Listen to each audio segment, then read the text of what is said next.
Bonjour, je suis Philippe Morel, fondateur de Dynamic Workplace, le spécialiste de la création de valeur d'usage dans les actifs tertiaires.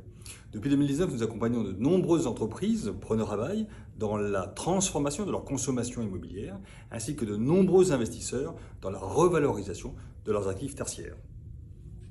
Grâce à notre référentiel de valeur d'usage unique, basé sur notre expérience d'opérateur d'espaces partagés, nous auditons la performance réelle des actifs et déployons les plans d'amélioration simples, concrets, économiques.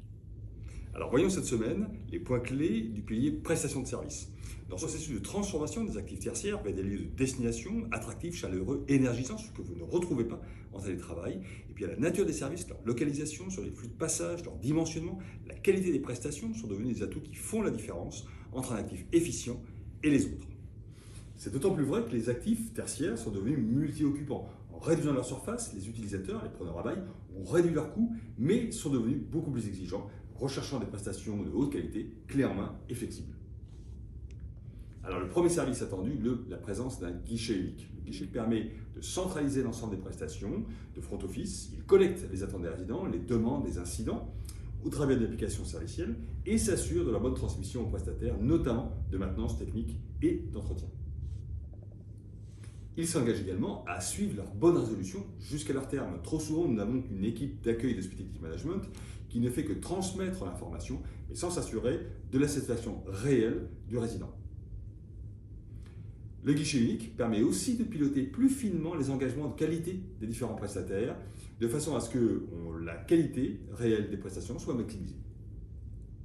Seconde attente, la qualité et la diversité de la restauration.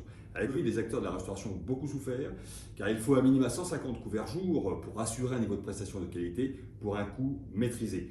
À défaut, certains opérateurs ont réduit la qualité des prestations ou la diversité des plats. La restauration reste pourtant le premier levier d'attractivité d'un espace tertiaire.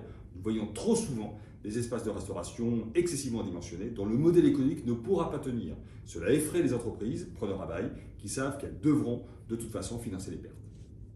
Troisième point, la diversité des espaces communs. Complément des grands espaces de réunion ou de collaboration, les entreprises recherchent de plus en plus de flexibilité dans l'usage de leurs espaces. Cela leur permet de fonctionner de plus en plus comme un écosystème d'équipes et d'entités.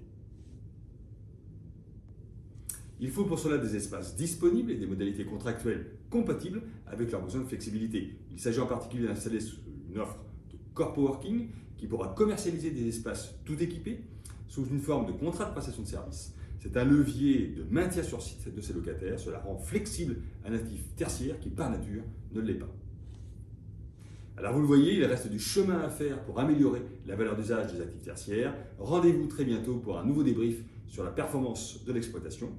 Et n'hésitez pas à nous contacter sur www.dynamic-workplace.com pour vous inscrire à nos masterclass.